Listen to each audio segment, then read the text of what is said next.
Hey everybody, my name is Grant and I am on a mission to watch every movie ever made. And if that is something that you are interested in, then your wish has been granted and you are in the right place. In my mission to watch every movie ever made, I have to make a lot of decisions on what I'm going to watch next. And with so many movies out there currently coming out and movies that have been out as far back as the early 1900s, there's so much for me to have to decide on when I'm picking the next movie for me to watch. Do I watch something new that everybody's talking about, or do I watch a classic that everybody says you can't go without? And it can get very hard, as I'm sure you guys know, to pick what movie to watch and when to watch it. Okay? I'm sure all of us have an experience of that time that we decided to watch a movie, we clicked on a streaming service, and then we spent the next hour or 2 hours just scrolling. Okay, it can be really disheartening to spend a lot of time looking for a movie and then you realize either you don't have the time left to watch a movie or you just don't want to watch one anymore. Okay, you've looked at so many trailers and you've looked at so many posters that the idea of watching a movie just doesn't really seem appealing to you anymore. And I'm sure a lot of us have gotten to this point, especially as there are more movies coming out today than ever. What do we watch next? All right, how do we make that decision? Alright, so what I did a couple of years ago, and what I'm gonna recommend that every single one of you should go out and do if you can't decide what movie to watch next, is you should make a bingo card. Okay, and a bingo card, you guys probably know, it's just 25 spots in a 5 by 5 grid, and in it, you just find out 25 categories of movies that you might wanna watch. Okay?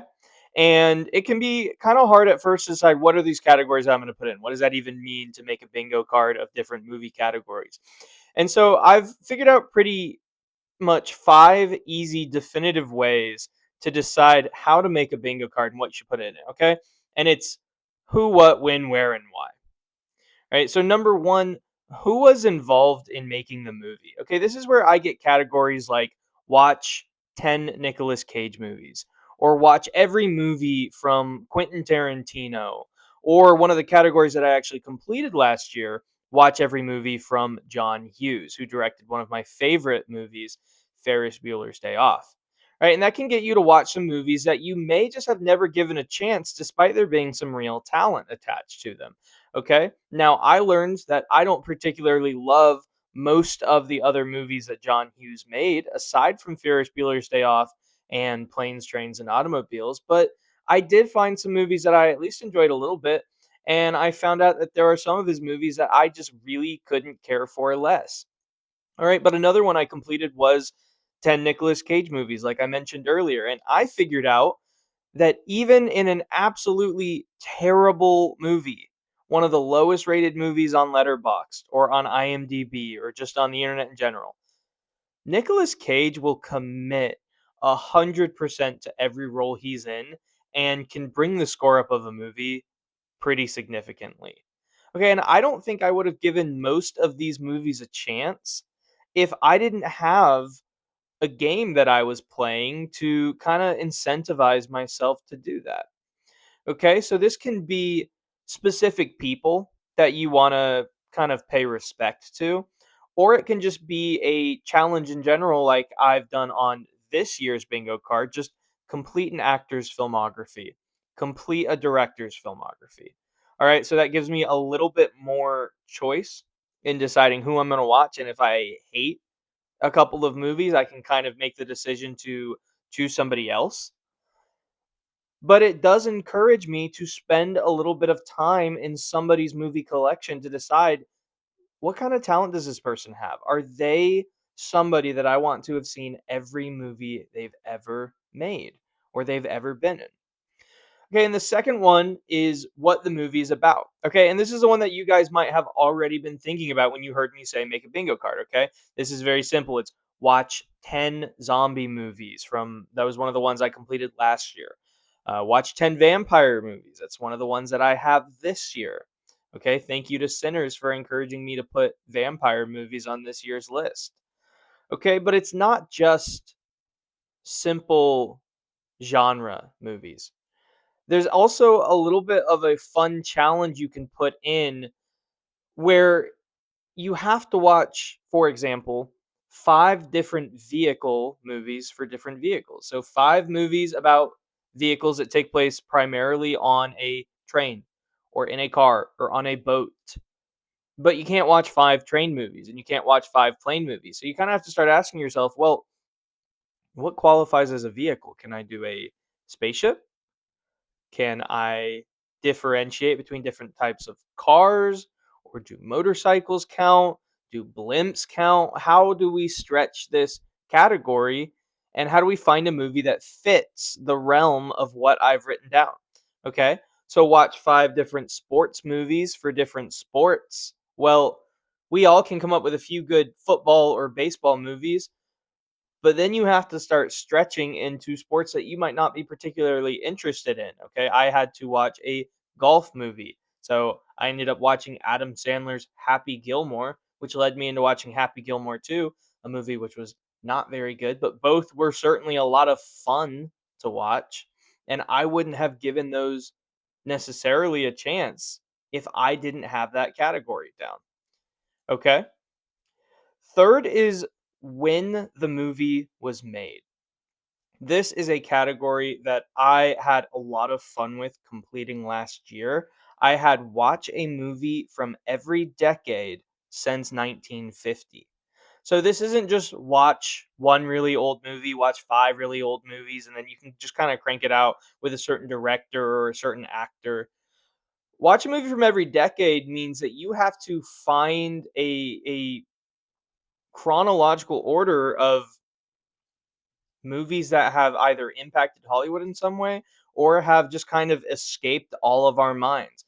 So I got to see some pretty interesting movies that I hadn't even necessarily heard about before the beginning of the year because I needed a movie from 1950 and I'd already seen a lot of the biggest movies from 1950. So what was I going to have to do? I was going to have to dig deep and find a movie that I'd never even heard of before. Number 4 is where the movie was made. And this really encourages you to stretch out beyond just watching either movies that are from your country or movies that were made in the language that you speak. So this year, I have watched a movie from 6 different countries, excluding the United States, because that's where I'm from. And I've already seen a movie from Canada, a movie from the United Kingdom, and a movie from Indonesia slash Singapore, Timo Tjahjanto's Headshot. And even if I didn't like that movie as much as I liked last year's The Night Comes for Us, I still had a lot of fun trying out a movie that I didn't know if I was going to enjoy or not, even though The Night Comes for Us, which I watched as part of last year's watch 5 movies from 5 different languages, it ended up being one of my top 10 movies that I saw last year. And if you want to talk about movies that I wouldn't even have known about if not for this bingo card, I mean, Timo Tjahjanto's on there.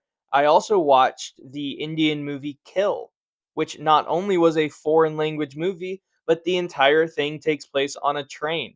And that is what makes the game so fun. Is you aren't just watching one movie for every single spot in a category, right? One movie can fulfill lots of different spots on the board. Okay, I just watched Elio yesterday, and Elio actually gave me quite a couple of different spots to check off. Okay, it was a movie that took place in space, which was one of the categories I had on there. It took the middle spot, which is just watch 100 movies. Okay, I always like to include a middle spot that is very simple to get, that I know that 100 movies isn't the easiest amount of movies that you're ever gonna watch, but it's something that I know that I'm gonna be able to do pretty, not necessarily early in the year, but by the end of the year, I should have 100 movies. This is something that should come by the end. And so it's a great middle spot. Okay, so you have where the movie was made. And then last one is probably my favorite of the 5. Why is this movie memorable? And I love this category for 2 different reasons. Number 1, because you can create a category like watch the 10 highest rated movies on IMDb or watch 10 of the top 50 highest rated movies on IMDb. But I love watching a terrible movie from time to time. And so this year I have watched 5 worst picture Razzie nominees. And last year I had watched 10 of the lowest rated movies on Letterboxd.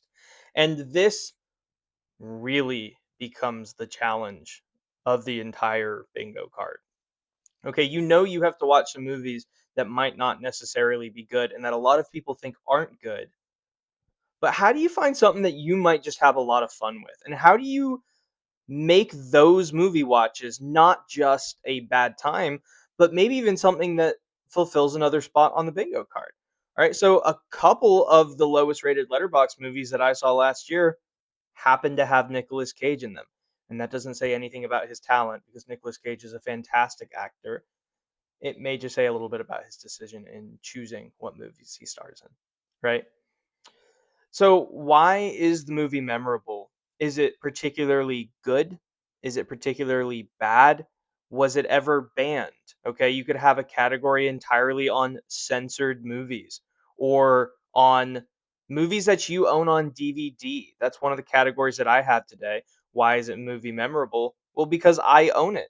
And because if I don't have a category like this, what's to stop me from just putting a movie on Tubi or on Netflix when I have a great collection sitting here at home, right? I can miss out on a lot of the classics that I have because I don't want to go through the DVDs that I have somewhere else in my room when I'm already at the TV, right? So the thing about this bingo card is it's not just meant to make watching movies difficult. It actually makes it a lot more fun and encourages you to choose some movies that you might not ever give a chance or that you might just be saying, "Hey, I'll watch it next time." Oh, I really want to see Frankenstein, but I'll watch it next time. And then you make that same statement over and over again, and 100 movies later or 500 movies later, it's completely off your radar, and who knows if you're ever going to see it, right? So, a bingo card is a really easy and really simple way to kind of put the decision making power out of your hands. Okay, you have this card now. How are we going to get it done? What's it going to take to get bingo? So at the end of the year, I will share with you guys how my bingo card went. You'll get a little bit more insight to everything that I have on this card. And you'll be able to kind of see with me, is this something I'm able to do? I was able to get bingo last year, but that was my first year doing it. Okay, some of the categories might have been a little bit easier. This year, I'm really going to have to fight to get that bingo. And if that's something that you guys are interested in seeing if I'm able to do, then stick around and your wish will be granted. Thank you guys. Have a good day.